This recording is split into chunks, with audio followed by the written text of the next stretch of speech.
Hi everyone, my name is Deborah Johnson, and today I will be talking about what are you wrestling with. I want to look at our key text here in Genesis chapter 32, verse 24 to 30, and it says, Then Jacob was left alone, and a man wrestled with him until the breaking of day.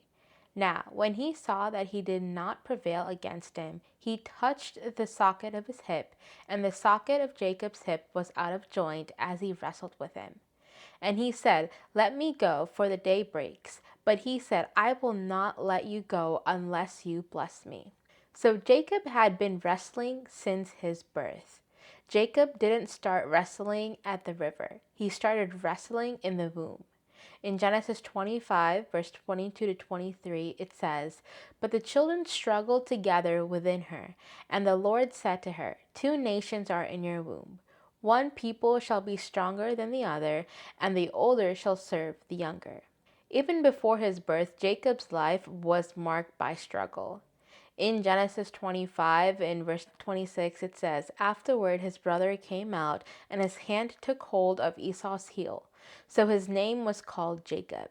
His very first act in his life was grabbing someone else's heel. His name meant supplanter, deceiver, heel grabber. But Jacob didn't just wrestle with God later. He was wrestling his whole life trying to become someone. Jacob tried to secure his blessings in his own strength. Jacob believed he had to take what God had promised him. In Genesis 25 and verses 29 to 34, it says, Jacob gave Esau the bread and a stew of lentils, and then he ate it and drank and arose and went his way. Thus Esau despised his birthright. Jacob traded a meal here for his birthright. Later, he deceived his father for his blessings in verses 35 to 36. Your brother came with deceit and has taken away your blessing. So Jacob spent years manipulating outcomes.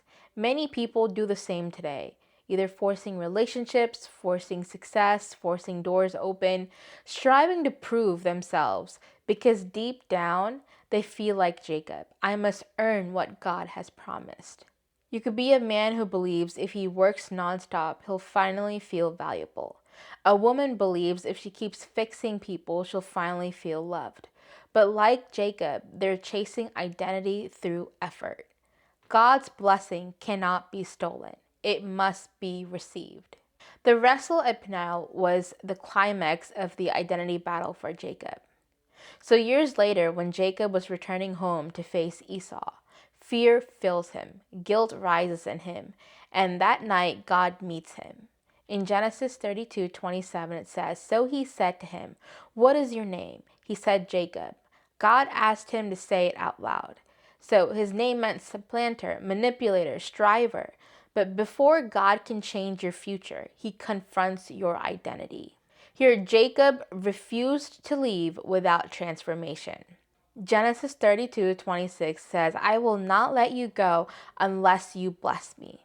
This wasn't desperation for money or for success. This was a desperation for change. Jacob finally realized the real battle wasn't with Esau. The real battle was himself. God gave him a new name. In Genesis 32, verse 28, it says, Your name shall no longer be called Jacob, but Israel, for you have struggled with God and with men, and have prevailed. Jacob meant deceiver. Israel means one who prevails with God. God didn't just bless him, God renamed him. Because when God changes your identity, he changes your destiny.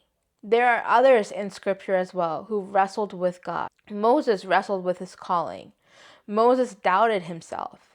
In Exodus 4, verse 10 to 12, it says, O my Lord, I am not eloquent, I am slow of speech. So the Lord said to him, Now, therefore, go, and I will be with your mouth.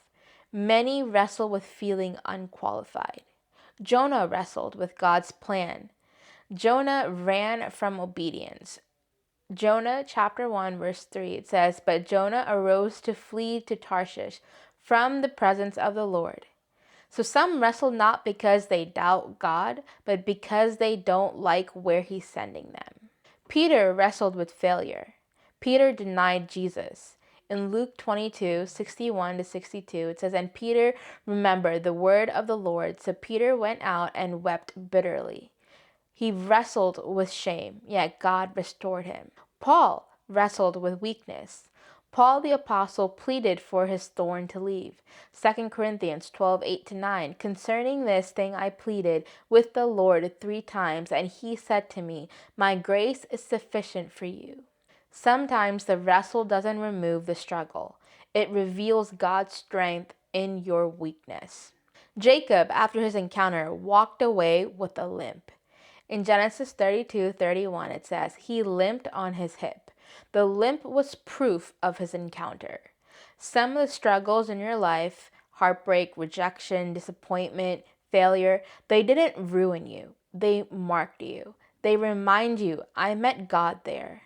And ask yourself, what am I wrestling with right now? Am I striving to earn what God promised?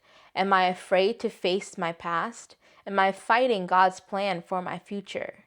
Your struggle doesn't mean God has left you. Sometimes the wrestle is where your new name begins. In Hosea chapter 12, verse 4, and it says, "Yes, he struggled with the angel and prevailed. He wept and sought favor from him." Jacob didn't prevail because he was strong. He prevailed because he refused to let go. So don't run from your wrestle. Don't numb your wrestle. Don't hide your wrestle. Because the place you're fighting in prayer today may be the place God renames you tomorrow. If you enjoyed this message, click like and subscribe to learn more.